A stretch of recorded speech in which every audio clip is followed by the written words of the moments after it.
Bom dia, vamos começar mais uma oficina, o Artista e Empreendedor. Essa oficina faz parte das contrapartidas do projeto Minha Nova Ginecologista, com patrocínio do Ministério da Cultura e Corumbá Concessões. É um projeto que está em circulação pelo Nordeste, Centro-Oeste e agora em temporada no Rio de Janeiro. A realização do Ministério da Cultura, Governo Federal, ao lado do povo brasileiro. Um dos traços que caracterizam o artista brasileiro é a ideia de se autoempresar, né? Isso é uma observação que a Fernanda Montenegro tem desde que ela observa João Caetano. Ou seja, João Caetano é estabelecido como nosso primeiro ator profissional no Brasil. E esse primeiro ator profissional que estabelece muito do panorama de como nós atuamos, de como nós realizamos, ele sempre se apresentou como ator e empresário, ou seja, ator-produtor, né? Isso é sintomático, isso na verdade é algo bastante concreto e define muito do nosso papel no nosso mercado, né? Se a gente já nasce com essa configuração, se a gente já nasce com essa ideia, isso já é um indicador de como esse desdobramento vai acontecer, né? O João Caetano, estamos falando do século XIX, né? Esses meados do século XIX, né? Enfim, a coroa chegando, criando seu primeiro teatro, recebendo as companhias, importando as companhias lusitanas para cá, João Caetano flertando com essas companhias, fazendo parte desse ritual, né? Desses conceitos de encenação, de interpretação, ou seja, entregando para eles o que eles gostariam, né? João Caetano rapidamente é visto como um grande ator e até hoje considerado um dos maiores atores das nossas artes cênicas, mas esse mesmo ator, ele cria esse laço com a coroa e isso também é sintomático, né? Nós estamos falando, ou seja, a arte dialogando com a política. A questão é, nós temos uma relação com a escola tão almejada pelo João Caetano, e isso é um ponto crucial, um ponto que a gente deve sempre debater. O João Caetano, ele observou demais como os lusitanos trabalhavam, né? E atuou junto com a companhia durante muito tempo, mas ele observava que a presença do estudo, da escola, era fundamental para o crescimento desse ator. E ele era inquieto com a ideia de que nós não tínhamos escola de formação, né? Então, João Caetano foi um cara que lutou muito por esse desejo. Tanto que a primeira escola de teatro da América Latina nossa é a Martins Pena, e não por acaso. Ou seja, João Caetano foi um cara que esteve junto com Martins Pena, né? Ou seja, ele encenou obras do Martins Pena, eles eram amigos. Então, não por acaso a escola se chama Martins Pena. Ela não aconteceu com o João Caetano em vida, mas ela acontece depois e permanece em atividade até hoje, como uma escola sólida, como uma escola robusta. O João Caetano acaba escrevendo sobre, né, o ator em 2 livros específicos, muito voltado ao papel do ator. Mas tinha uma contribuição dele, e essa, repito, determinante, que era a do grande realizador. O João Caetano, ele se inquieta com a questão do trabalho dos lusitanos, né, daquela forma declamatória de atuar, etc. E queria um conceito mais brasileiro, né? Tanto que também se estabelece ao João Caetano a primeira companhia de teatro brasileira. Há discussões sobre os pesquisadores, mas o que a gente vai recortar aqui mais uma vez é o que isso impacta na nossa história, né? O que determina a qualidade do nosso trabalho, o que foi um grande diferencial na sua trajetória. O fato dele ser um ator, isso o qualificava, sem dúvida nenhuma. Mas o João Caetano, ele percebeu que essa permanência, ela vinha com a necessidade de que ele tivesse mãos, que ele tivesse domínio sobre a sua própria carreira. Ou seja, num primeiro momento, ele está prestando serviços para a Companhia Lusitana, né, para os portugueses que estavam aqui com as companhias. Ele se destaca como ator e ele percebe dentro disso que existia muito mais possibilidades, além de estar exclusivamente a serviço da corte naquele lugar como artista. Ele começa a pensar no propósito da sua companhia e ele contrapõe a sua saída com uma relação ainda com a coroa, de que eles beneficiassem essa primeira companhia com artistas exclusivamente brasileiros. Isso é um ponto fundamental, né? Ou seja, é um ator pensando como realizador, um ator ousando, um ator arriscando, um ator com coragem, ou seja, né? São adjetivos determinantes para a gente. A gente trabalha numa seara ainda oscilante, ou seja, que talvez nunca mude. A gente vai trabalhar dentro da precariedade. Isso é uma realidade nossa, assim como o João Caetano trabalhou muito dentro desse horizonte, né? Ou seja, as formas de produção, os modos de produção eram precários. Nós estamos falando de um país que não tinha estrutura que nós temos hoje. Imagina, nem pensado, só no século XIX, né? Então a gente tá vendo um país ainda crescendo, se desenvolvendo muito lentamente, né? E o João Caetano, imediatamente, mesmo com as limitações, ele ampliou as suas perspectivas, os seus horizontes, né? Ele falou, isso aqui é pouco, né? Isso aqui é pouco para as minhas ambições artísticas, isso aqui é pouco para a minha ideia de permanência em cena, para a minha contribuição. Então, como é que eu posso romper isso? Sendo dono do meu próprio trabalho, né? Gestando o meu próprio trabalho. Então, o João Caetano, além de um excepcional ator, também tornou-se um excepcional empresário. O João Caetano arrendou teatros, o João Caetano manteve a sua companhia, contratou atores, enfim, ele gestou tudo aqui e permaneceu em cena. Seja como diretor, seja como ator, ele permaneceu em cena, o seu objetivo principal. O João Caetano nunca deixou de ser ator. Pelo contrário, ele sempre foi um ator celebrado, ele teve uma carreira muito sólida nesse campo, né? Ou seja, diferente do que se pensa muitas vezes, como se um burocrata, um administrador, um empresário, um produtor inviabilizasse o criativo, né? Há essa falsa ideia, ainda hoje disseminada dentro do meio artístico, como se uma coisa inviabilizasse a outra. É o inverso, né? O João Caetano já deixa isso bastante evidente. Na verdade, uma possibilita a que a outra exista. É uma corroborando para a outra, né? Então, esse ideário romântico que a gente vai aprendendo, que a gente vai tendo dentro das nossas formações, e isso se dá por uma precariedade dentro das estruturas técnicas ou acadêmicas que gestam e entregam atores anualmente em quantidade, com um pensamento exclusivo: eu quero estar em cena. Mas o que é que eu faço para estar em cena? Como eu permaneço? Eu tenho talento, eu tenho vocação, eu sou um bom ator, eu sou uma boa atriz, eu transito muito bem no palco, no audiovisual, mas o que é que eu faço para estar, né? Como eu me mantenho? Então, se o que o João Caetano nos apresenta é exatamente essa ideia de quem encerrou a sua vida em cena, a permanência ininterrupta em cena. Essa permanência faz com que a gente não só exista, como a gente estabeleça conceitos sobre o nosso trabalho. Não é só estar em cena por estar em cena, é a forma da gente experimentar, da gente entender que tipo de relação que a gente vai criando com o público. E aí é um dado fundamental. Nós, atores, nós, artistas, nós, realizadores, nós, dramaturgos, o que seja, nós só existimos a partir do olhar do público. Por mais que a crítica seja generosa conosco, por mais que jurados, especialistas falem isso, aquilo, mas é o público que determina. Então, é para eles que nós devemos estabelecer. O Procópio diz uma fala que é interessantíssima.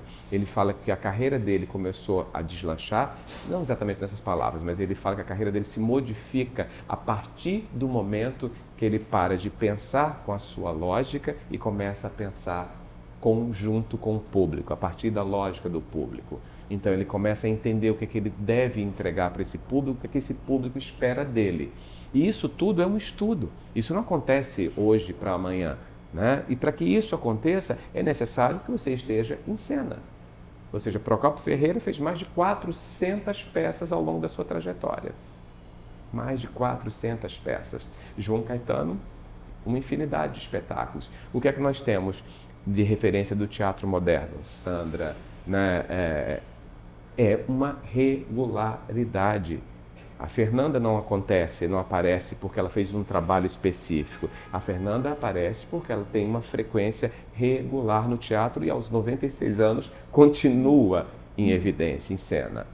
Eu trago muito esse referencial do João Caetano, passo pelo Procópio Ferreira e falo do teatro moderno porque são 3 momentos muito sólidos, muito concretos na historiografia das artes cênicas do Brasil, onde elas determinam muito que papel, que tamanho e como essas pessoas lograram esses lugares tão especiais. né? Como ela se mantém. Eu estava falando há pouco do teatro moderno, dessa transição deles para rádio-teatro e depois para televisão, e o quanto o teatro foi definitivo para isso. Eram representantes das artes cênicas já renomados e que automaticamente foram dialogar com outros campos de atuação. E quando eles vão dialogar com esses campos de atuação, eles já eram donos das suas próprias carreiras. Então foram eles que estabeleceram a negociação para isso. Não foram os contratantes. Os contratantes precisavam deles porque eles estavam abrindo um novo mercado, né? Assim iniciou o rádio teatro, depois a televisão. Então nós queremos vocês que já estão estabelecidos. Mas se estabeleceram a partir do quê? De uma permanência em cena e automaticamente de uma validação pública. Boa pergunta, Joelma. Eu atravesso, né, esse momento, eu começo a minha atividade no final dos anos 90, início dos anos 2000, nos anos 90 ainda de forma muito amadora, depois nos anos 2000 exatamente, meu primeiro espetáculo profissional. Então eu conto a partir dali o momento que eu estou em cena de forma mais definitiva, né? E eu ainda pego um momento onde o teatro é o grande campo de celebração para o ator, né? Onde a gente tinha um diálogo maior com o público, tínhamos um público mais expressivo, né? Tínhamos um público pagante, uma proximidade maior. Então isso era muito interessante, né? Então as peças elas tinham um lugar de destaque dentro da própria imprensa, que hoje em dia elas não gozam mais, né? Então existia formadores de opinião que de fato reverberavam dentro do mercado, especialmente e um acolhimento. O teatro era o grande lugar de encontro, né? Era o grande lugar do entretenimento, era o grande lugar para esse experimento, né, social. Depois chegamos com Procópio Ferreira. Procópio Ferreira foi impactado com a chegada do cinema. Eu vou chegar exatamente na sua pergunta. Procópio foi impactado, João Caetano não. João Caetano ele nasce e morre com o teatro sendo o principal lugar do entretenimento, do encontro social, da celebração, né? Então, quando o Procópio Ferreira é impactado pelo cinema, ele falou, opa, o que é isso? Né? Esse negócio pode estar em vários lugares ao mesmo tempo e eu vou estar num lugar só, então o que é que eu faço? O Procópio ele não se submete ao cinema, mas ele começa a se apropriar um pouco da ideia do cinema para os seus próprios projetos, né? Ou seja, Deus lhe pague, né? Que ele fez, enfim, infinitamente essa peça, que é a peça mais conhecida dele. Ele acabou para circulação. Isso é uma outra palavra que nós temos que ter, tá? Circulação. Assim como eu falei, permanência em cena, existe uma outra fundamental para a gente, circulação. Ou seja, permanecer preso exclusivamente ao seu lugar de origem, ao lugar onde você mora, onde você realiza, isso sem dúvida nenhuma é impactado pela oscilação que o mercado vai te oferecer e que muitas vezes ele não te sustenta, não se suporta. Então você pode estar sendo levado ao fracasso, você pode estar sendo levado à falência por essa insistência. Nós temos um país imenso, gigantesco, né? Onde a possibilidade do experimento teatral de encontro público é infinita. E isso já foi desbravado em momentos inóspitos por homens como João Caetano, por Procópio Ferreira. Você imagine se a gente está falando hoje de um país que às vezes nós encontramos lugares sem muita estrutura, lugares sem teatro, que a gente tem que apresentar em lugares, né, alternativos, lugares de difícil acesso. Pensa nisso no século XIX, pensa nisso na virada do XIX para o século XX, né?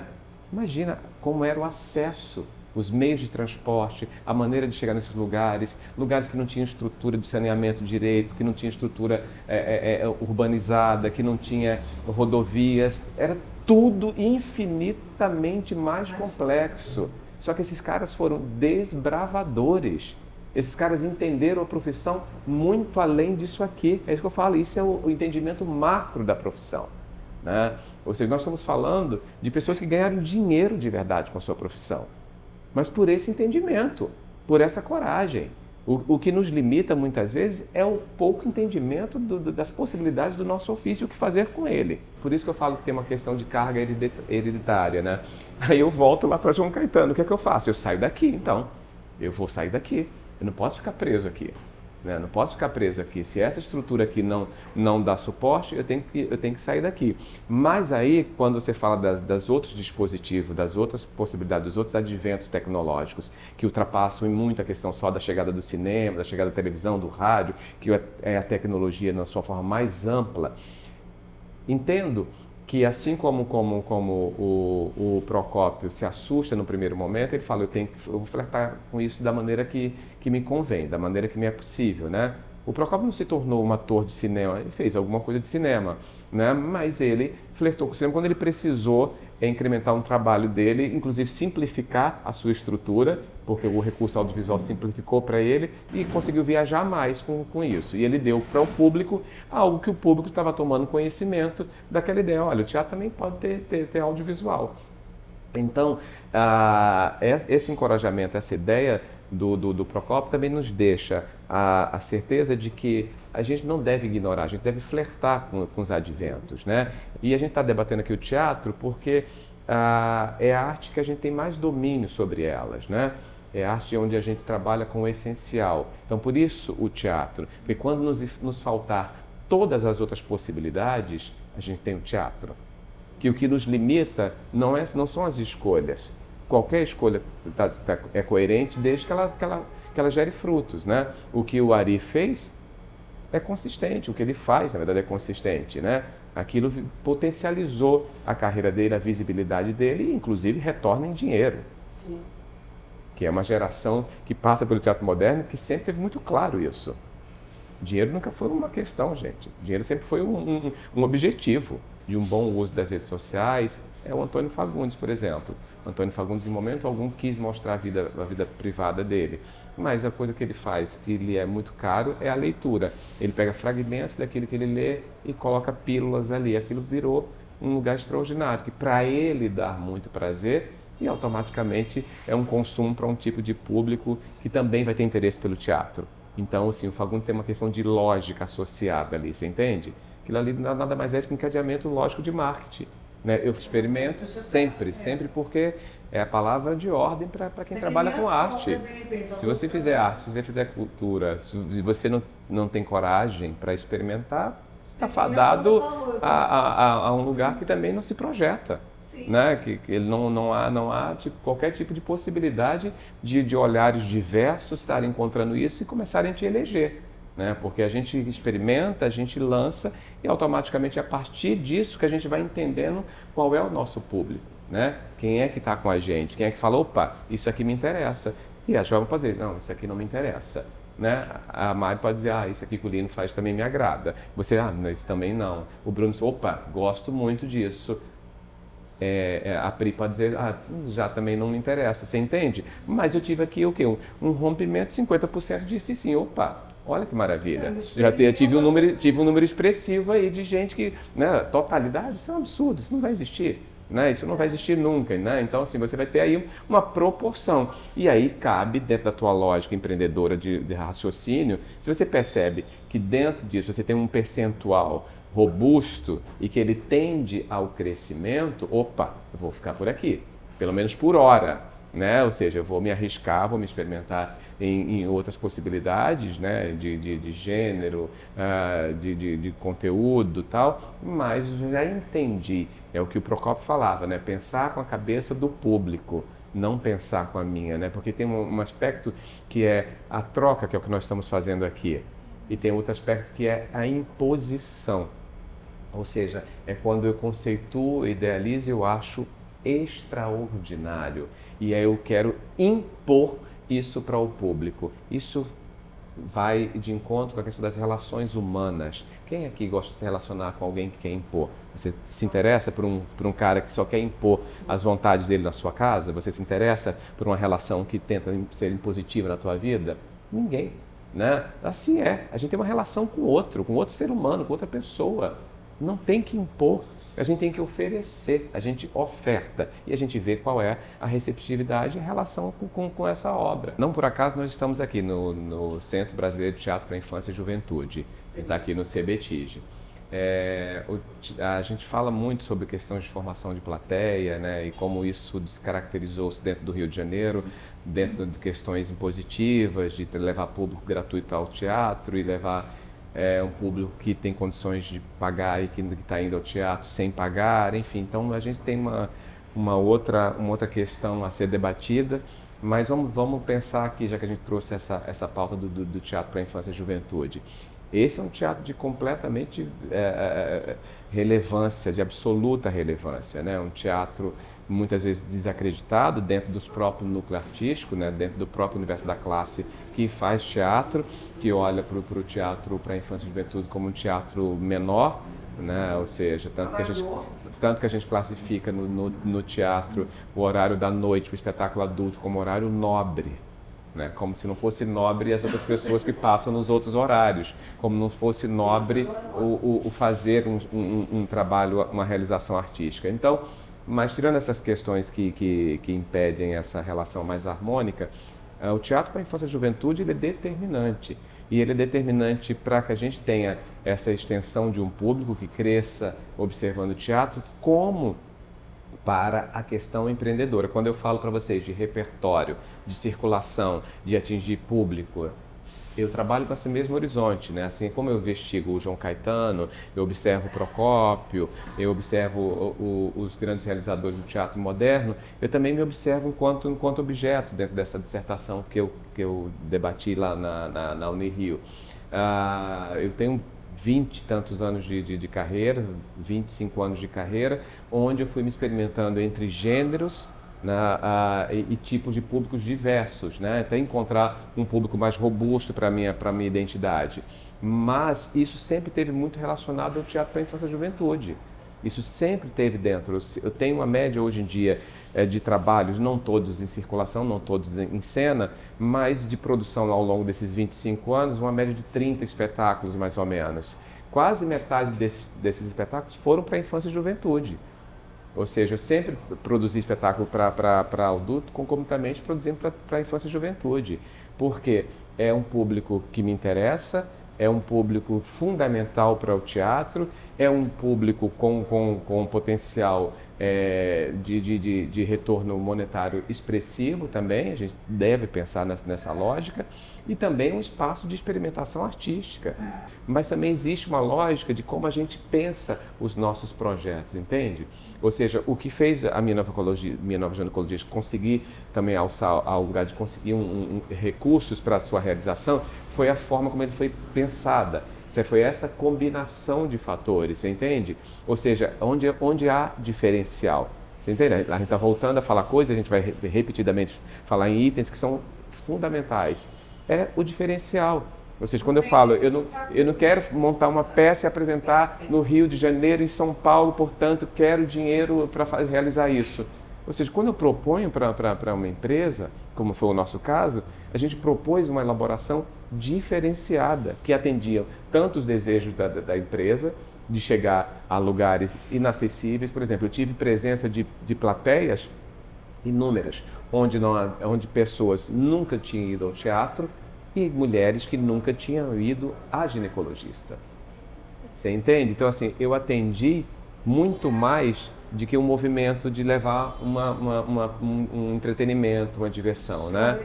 Exatamente. Então, assim, a gente tem que pensar as obras também nesse campo. O que é que eu posso expandir, né? Então, assim, não é todo mundo que quer fazer sair com a equipe. A gente sai com a equipe de 6 pessoas e nós ficamos 15 dias no Rio Grande do Norte. Porque a gente teve que fazer, a primeira apresentação foi em Natal, na capital, no espaço, na Casa da Ribeira, no espaço da Companhia de Teatro, eu esqueci, do Carmim, do pessoal do Carmim, que é um espaço maravilhoso. Depois que nós saímos de lá, nós fomos para São Miguel do Gostoso, apresentamos também lá, gratuitamente. Depois São Miguel do Gostoso, que é uma cidade menor, lá era a nossa base para a gente invadir, para a gente chegar nas zonas rurais, nas comunidades. Nessas comunidades nós apresentamos espaços como esse aqui, dessa maneira aqui, que está configurada.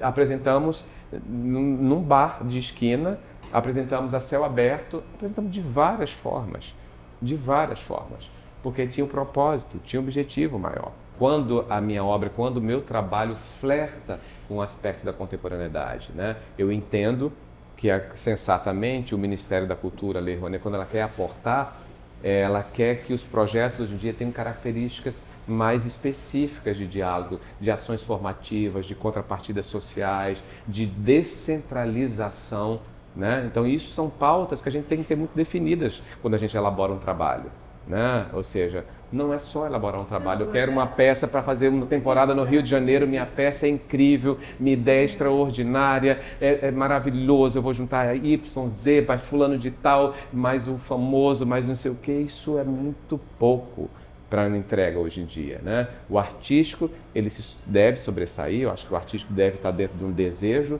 né? dentro de uma busca, mas a gente deve pensar de forma mais ampla, isso, aspectos da contemporaneidade. Eu tenho uma tendência a pensar em projetos que tenham uma dimensão de lançar luz ou de celebrar aquilo que é menos celebrado, né?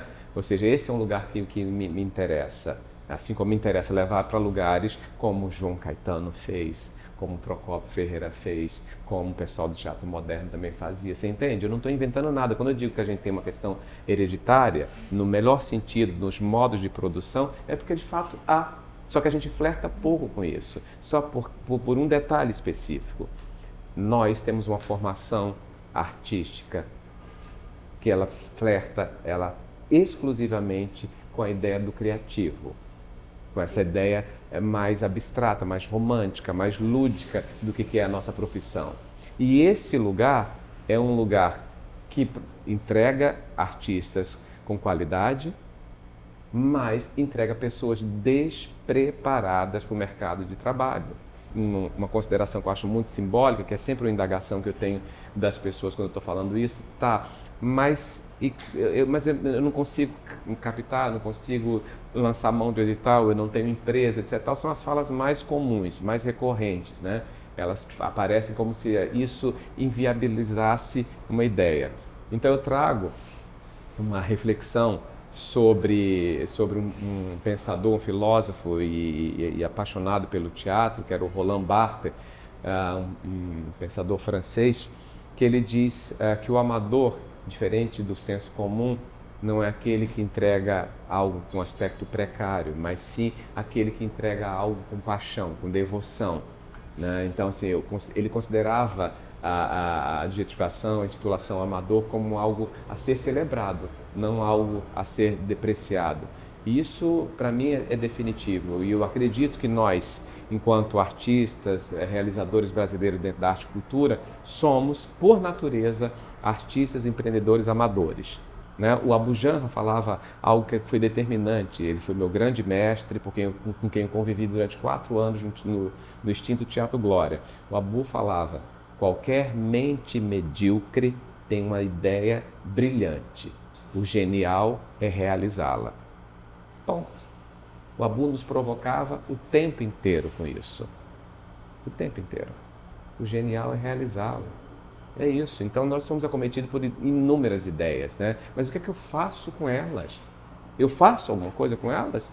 Ou simplesmente no mesmo impulso que ela nasce, ela morre?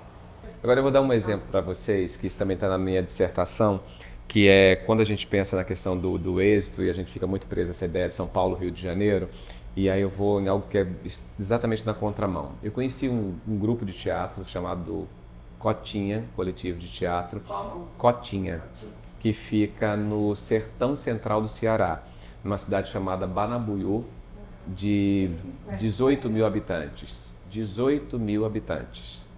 Sertão central do Ceará. Estamos falando tanto de Rio de Janeiro e São Paulo, partimos para o sertão do Ceará. Esse grupo, ele nasce nos anos 2000, curiosamente no momento que eu também nasci profissionalmente, e eles começam a fazer teatro na cidade, alguns experimentos, transitando entre gêneros e estilos, adulto, infantil. E no primeiro momento a população meio que rechaçou essa iniciativa, A população não achou nada interessante esse tipo de experimento, que às vezes flertava com ousadias, etc. e tal. O que é isso aqui na nossa cidade? Nunca teve isso aqui, né? Imagina, não tem teatro em Banabuiú, evidentemente, né? 18 mil habitantes. Há até cidades que 18 mil habitantes que têm teatro, mas não era o caso de Banabuiú. Muito bem, esse grupo reunido continuou fazendo teatro, mesmo com a população dizendo que não queria, que não interessava para eles esse tipo de manifestação. Mas continuaram. A população começou a revidar, inclusive de forma mais incisiva. Ou seja, começou a debochar, a ofender, a tirar pedra, literalmente, né? Passando assim e tal. E eles continuaram fazendo teatro. Eles continuaram fazendo teatro. Permanência, insistência, coragem, né? Vamos continuar fazendo teatro. Então passaram 1 ano, 2, 3, eles encontrando os lugarzinhos deles, vendia pecinha na escola, não sei o quê, fazia na praça pública, fazia aqui, fazia acolá, ia fazendo. E assim o Cotinha foi existindo, né? 2025, são 25 anos que o Cotinha existe, de atividades ininterruptas. A população começou a entender um pouco, né, dessa relevância, dessa importância desses artistas que são amadores, declaradamente amadores. Eles têm uma proximidade com Fortaleza, mas eles não quiseram se profissionalizar. Eles acham que o título de amador lhes cai muito bem, eles são felizes assim. Eles se bastam nesse aspecto. Eles são apaixonados por aquilo, então realmente amador é o que eles são mesmo. E na pandemia, como todo mundo, ficaram off, né, sem conseguir fazer nada e tal. E aí eles pensaram, uma ideia, vamos ter uma ideia para a gente, né, continuar sonhando, para a gente tentar continuar existindo. O que a gente pode pensar? Vamos construir um teatro na cidade? Construir um teatro na cidade? Ué, gente, Banabuiú, né, no sertão do Ceará, 18 mil habitantes, a população nem queria que eles estivessem aqui. Vamos construir um teatro na cidade. Tinha um caixa da companhia, o diretor tinha alguma reserva, comprou um terreno lá, falou, vai construir um teatro na cidade. Muito bem, passou. O que a gente vai fazer agora, gente? Vamos divulgar isso pelas redes sociais. Divulgar nas redes sociais, eu os conheci. Aí vi a live deles, etc e tal, aí contribuí, aí espalhei para uns amigos também e tal. Maravilha. Aí eu fui fazer esse espetáculo em Fortaleza, o Segue o Louco, que é próximo a Banabuiú. Eles tinham visto esse espetáculo também digital, no remoto. E aí eu falei, como é que tá a situação aí? Tá tranquilo, não sei o quê? Eu falei, eu posso estar com vocês? A gente faz uma imersão junto, a gente faz um encontro. Vem pra cá, a gente monta a estrutura aqui pra você, já estava mais tranquilo. A gente foi fazer presencial em Fortaleza. Fiquei lá 1 semana com eles. Qual foi a minha surpresa? Era exatamente tudo que eu imaginava, chegar o ônibus na cidade. E aí você fala, onde é a rodoviária? Não tem rodoviária, só desce aqui, né? Aí tava todo mundo me esperando ali do ladinho, né? Uma realidade que a gente conhece bem, né? Todo mundo esperando lá. Aí me levaram pro hotel onde eu ia ficar, etc. Nós tínhamos 1 semana. Eu cheguei lá, o teatro já estava começando a ser levantado. Levantado como? Com as doações que eles tinham conseguido, com o dinheiro que eles tinham comprado, eles tinham financiado mais um pedaço do terreno, porque o teatro ia ser um tamanho, eles cresceram o tamanho do teatro.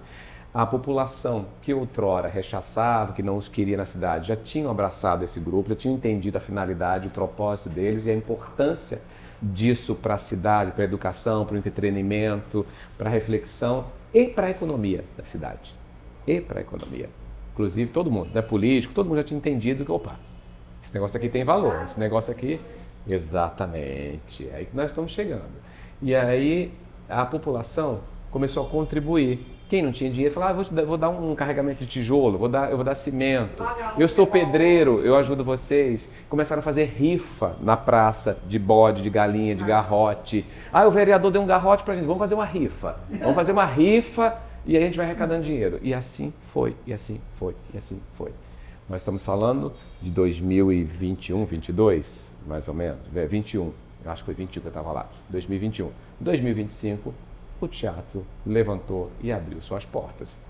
Porque a gente começa a elaborar as dificuldades o tempo inteiro, né? As impossibilidades, não me enquadro, não funciona, não, porque eu já tentei isso, eu tentei aquilo, eu tentei. Mas você tentou com que tipo de empenho, com que tipo de organização, com que tipo de planejamento, com que tipo de dedicação, quanto tempo você dedicou a isso, né? Quanto tempo?